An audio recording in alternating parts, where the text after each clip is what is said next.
Line India. मैंने शिकायत दर्ज कराई शिव कुमार मिश्रा के खिलाफ़ कि मेरा उसका अफेयर था 2018 से और कि वो मैरिड है। उसके बाद मुझे पता चला तो उसने मुझे कहा कि वो डाइवोर्स देगा, मेरे साथ रहेगा, और वो रहता भी था। हम हस्बैंड वाइफ की तरह ही रहते थे और हर बार मतलब कहता था कि हाँ बाद में मैं करूँगा, अपने घर वालों को बताऊँगा। बस यही चीज़ का हमारा उसका हमेशा झगड़ा चलता रहा, फिर कॉम्प्रोमाइज़ हो जाता था। और लास्ट क्या हुआ भाई जनवरी, ये जब मैं प्रेग्नेंट हो गई तो मैंने उसको बताया कि मतलब मैं प्रेग्नेंट हूँ, और उसका रिएक्ट पॉजिटिव था कि हाँ भाई मैं खुश हूँ इस चीज़ से।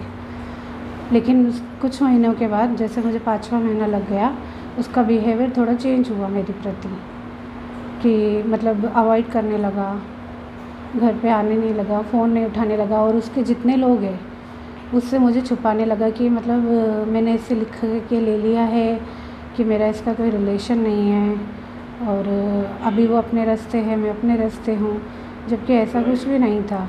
और मैंने जनवरी में उसका और मेरा एक फ़ोटो फेसबुक पे अपलोड किया था कि ही इज़ माई हस्बैंड, और तो उसकी वजह से वो मुझे मतलब ब्लैकमेल करने लगा कि तूने मेरा फ़ोटो क्यों डाला, जब तक मैंने बोला था मैं अपने घर वालों को नहीं बताऊंगा, तूने क्यों डाला, तू मुझे लिख के दे कि जब तक मैं बोलूँ नहीं तब तक नहीं डालेगी। तो मैंने कहा फिर कभी ना कभी तो मुझे डालना ही है ना, मुझे डिक्लेयर करना ही है ना ये बातें, क्योंकि मैं प्रेग्नेंट हूँ, मैं थोड़ी छुपा के रख सकती हूँ ये सब चीज़ें। तो उसने मुझे कहा कि कुछ टाइम के बाद तू ये करना। तो मैंने बोला ठीक है, वो चीज़ का मैंने ये किया। और उसके बाद से क्या हो गया, फरवरी का टाइम था जब उसका मेरा झगड़ा हुआ, तो उसने मुझे मार के घर से निकाल दिया। ये 20 फरवरी के आई थिंक कुछ बात है। उसके बाद फिर मैंने यहाँ पे आके पुलिस में उसके लिए एक कंप्लेंट डाली थी, अर्जी मतलब डाली थी कि मतलब हमारा समझौता करा के दिया जाए, और जो भी है वो मेरे साथ एक्सेप्ट करे, मुझे अपने घर वालों को बताए, हर चीज़ करके दे। आपको पता नहीं था कि उसकी शादी हुई है? नहीं, जब मेरा मतलब अफेयर था तब मुझे नहीं पता था।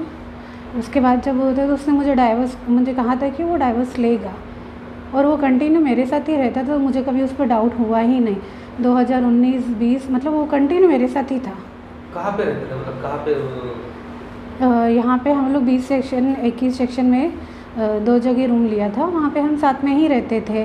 और उसने कहा भी था कि तू सबको डिक्लेयर कर कि हम हस्बैंड वाइफ है, और मैंने किया भी, सबको मैंने यही कहा कि मेरा हस्बैंड है, ऐसे ही हम रहते। लेकिन उसने अपने परिवार में, अपने लोगों में जो भी है वो डिक्लेयर नहीं किया कि मैं उसकी वाइफ हूँ।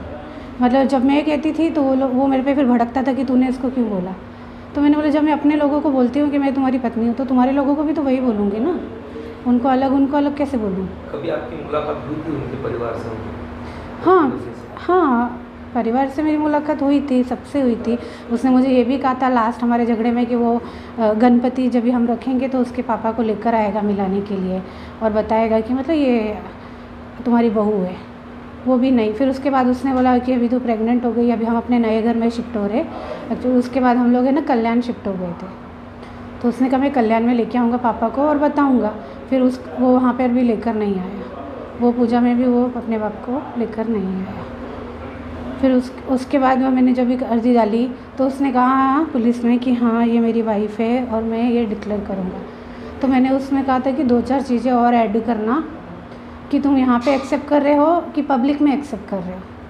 तो वो चीज़ के लिए वो एग्री नहीं हुआ, यहाँ से एग्री करके चला गया पुलिस स्टेशन से, और वहाँ जाके उसने मेरे मतलब ओपन पिक जो उसके ऑफिस में 2018 या 19 के हम लोग के थे, बहुत से CCTV के, वो भी मतलब वीडियो की बने हुए नहीं है, वो CCTV फुटेज के, और वो उसने रख के मुझे ये ब्लैकमेल किया कि ये लड़की सबको बोलती है कि मेरे साथ ऐसे रोल करो, और उसका फ़ोटो वीडियोस निकाल लेती है, और बाद में कहती है कि मैं तुम्हारे घर में जाके बता दूँगी कि तुमने मुझे ये कि तुम मेरे हस्बैंड हो, ऐसे मतलब सबको बताती है। और मेरा एड्रेस पुराना है, मेरा जो घर का एड्रेस था वो सारा एड्रेस उसने डाला हुआ था।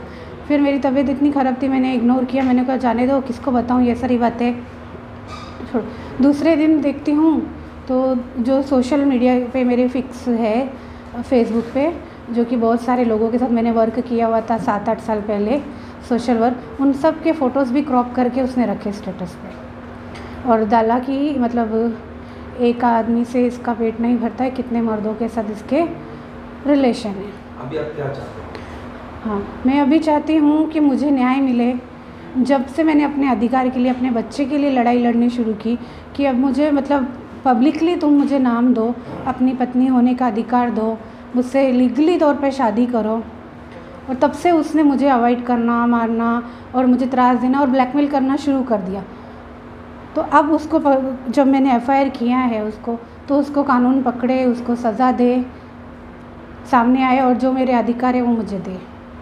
बस मैं कंप्लेंट करने के बाद आपको कोई धमकी दी आपको? हाँ, मुझे कल मतलब ऐसे कुछ लोगों ने, कुछ लड़के थे जो कि मुझे उन लोगों ने बोला कि तुमको बार बार पुलिस स्टेशन जाना अच्छा लगता है क्या? तो काहे के लिए ये हालत में तुम जा रहे हो चौकी बार बार, ऐसा बोला। तो मैं अचानक से ऐसे चौंक गई कि ये कौन मुझे ऐसे बोल रहा है, क्योंकि मैंने तो सबको छुपा के रखा, ज़्यादातर बात सबको पता चल गई, लेकिन मैंने सबको छुपा के रखा है कि ये बात किसी को पता नहीं चले। तो मैं ऐसे शौक हो गई कि क्या हो रहा है ये। तो मतलब मुझे ऐसे ये टाइप की ऐसे मिले कि बार बार क्यों जा रहे हो चौकी, तुमको अपनी पड़ी नहीं है क्या? पुलिस आपकी मदद कर रही है? हाँ, पुलिस ने केस तो दर्ज किया, लेकिन वो मुझे जहाँ तक पता है कि थोड़ा स्लो काम कर रही है, क्योंकि जिस हिसाब से कॉन्टैक्ट्स दिए गए हैं मैंने और जिनके कांटेक्ट में वो है, मुझे लगता है 100% ना उनसे पूछताछ की जा रही है, ना उनको बुलाया जा रहा है, ना किसी भी तरह का उससे पकड़ने की कोशिश की जा रही, मुझे ऐसा लगता है। बाकी देखो, बाकी मैं तो यही कहूँगी कि जल्दी से जल्दी वो पकड़ा जाए। आज उसने कोर्ट में बेल भी डाली, मैं वहाँ पे बेल रोकने के लिए भी गई, तो कहीं ना कहीं वो लोगों के सबके कांटेक्ट में है। बस क्यों पकड़ा नहीं जा रहा है, वो जल्दी से जल्दी पकड़ा जाए ताकि मैं आज़ादी से रह सकूं। मुझे उससे और मेरे बच्चे को खतरा है, क्योंकि जब तक वो पब्लिकली आता नहीं है तब तक मुझे डर के रहना पड़ेगा। ओके।